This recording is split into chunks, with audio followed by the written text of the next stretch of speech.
Welcome to the Rare History Channel. 18 legendary facts about David Bowie. The music industry lost one of its most iconic artists when David Bowie passed away from liver cancer on January 10, 2016.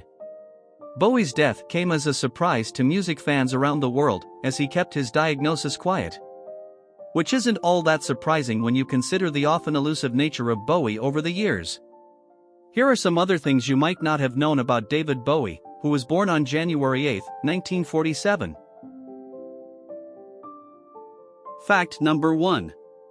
David Bowie changed his name so he wouldn't be confused with Davy Jones of the Monkees. David Bowie was born in London on January 8, 1947 as David Robert Jones.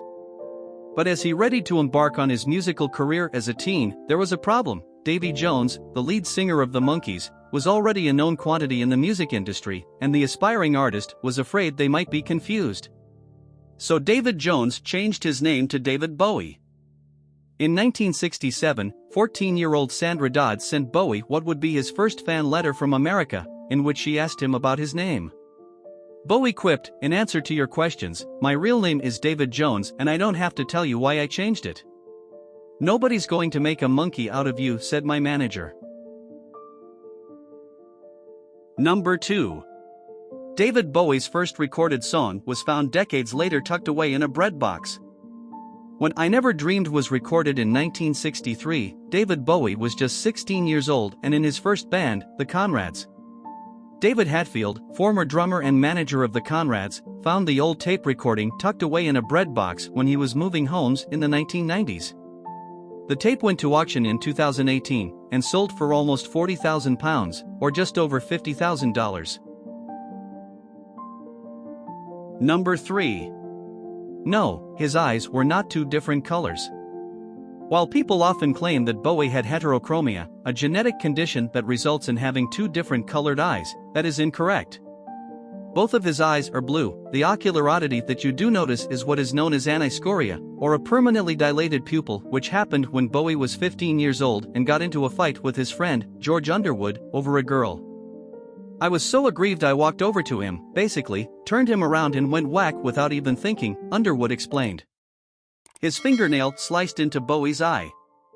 Fortunately, there were no hard feelings. The two later collaborated on an album as the King Bees, and Underwood went on to design the album covers for some of Bowie's most famous records, including The Rise and Fall of Ziggy Stardust and The Spiders from Mars.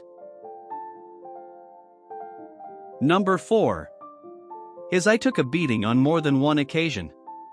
In 2004, while performing in Oslo, Norway, a fan threw a lollipop onto the stage, which somehow managed to strike Bowie in the eye and get stuck. A member of his crew was able to remove it, and Bowie went on with the concert. Rebel indeed.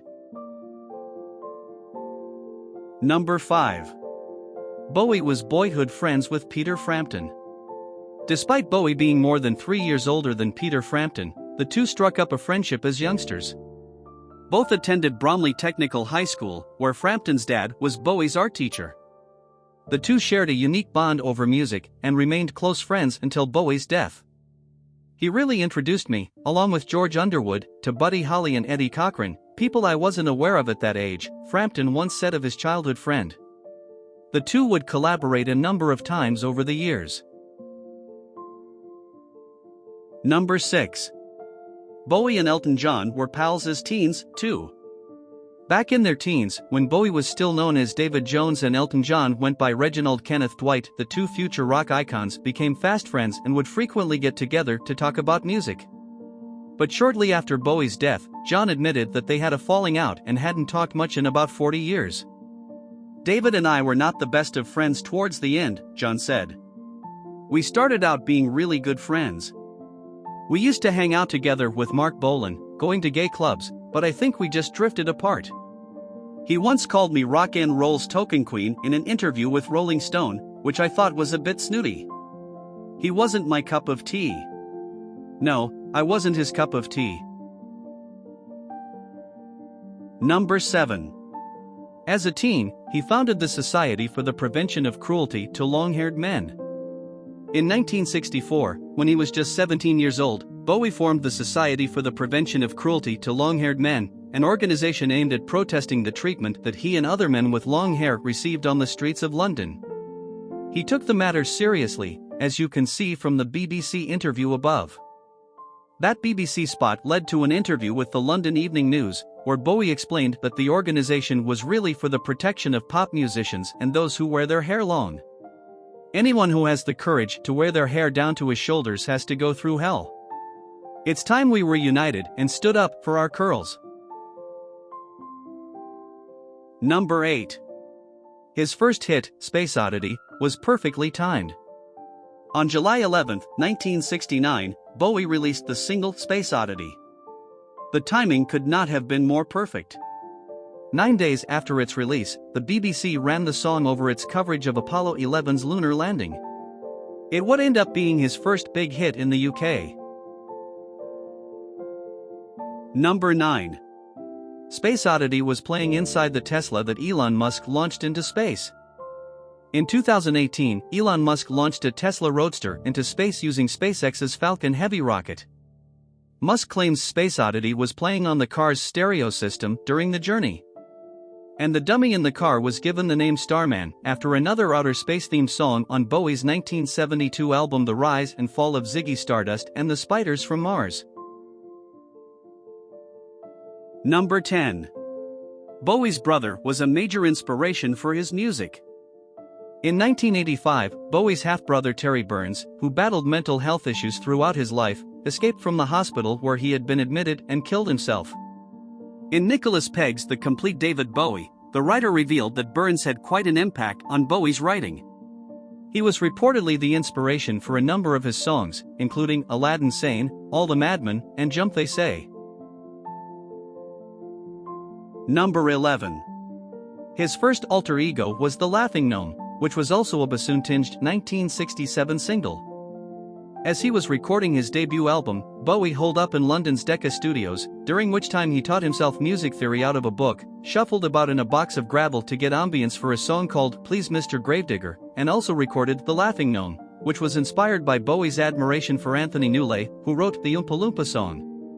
In it, Bowie sang in a chipmunk-style voice, alternating with his own voice. He released it as a single in April 1967, and it's widely considered one of Bowie's worst songs by fans. Number 12.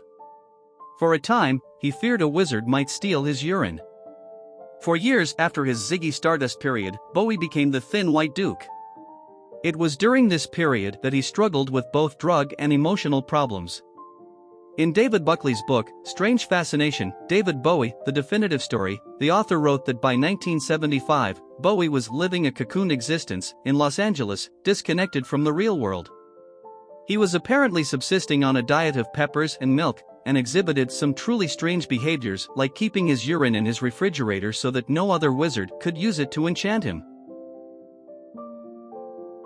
Number 13. He was a bit of a futurist. Not only was Bowie ahead of his time when it came to his art, but he also seemed to foretell the rise of the internet.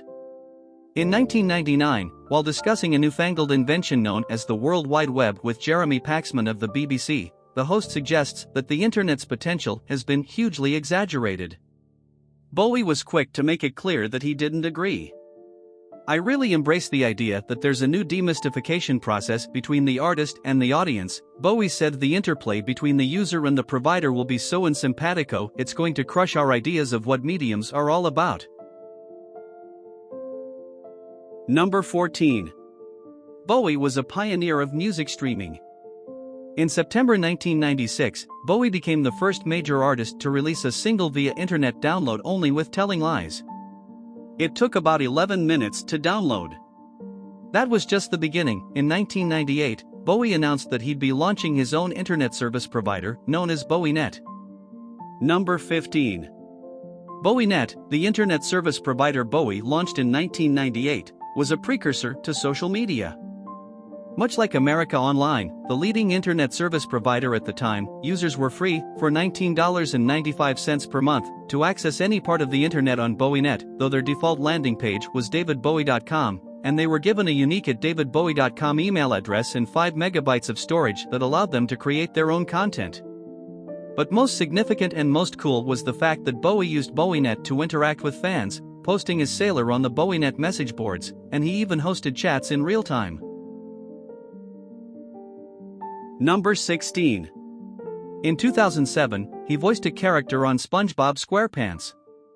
The character was called Lord Royal Highness, and the episode was titled Atlantis SquarePantis. Lord Royal Highness was Emperor of the Atlanteans of Atlantis, and keeper of the world's oldest bubble. His character didn't sing, but he did impart this wisdom to SpongeBob's underwater world. Art is what happens when you learn to dream.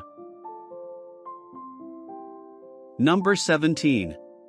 He was a voracious reader. While he was mostly known for his musical output, Bowie was a major bookworm who often read a book a day. In 2013, the curators at the Art Gallery of Ontario compiled a list of the artist's 100 favorite books as part of an exhibition, David Bowie Is. It was an eclectic list, encompassing everything from Alfred Doblin's Berlin Alexanderplatz to Gustave Flaubert's Madame Bovary to Michael Chabon's Wonder Boys. Number 18. His son created a book club in Bowie's honor. In late 2017, Bowie's son, filmmaker Duncan Jones, announced via Twitter that he would be paying tribute to his father's love of reading with an online-based book club. "My dad was a beast of a reader," Jones wrote. The club kicked off with Peter Ackroyd's Hawksmoor.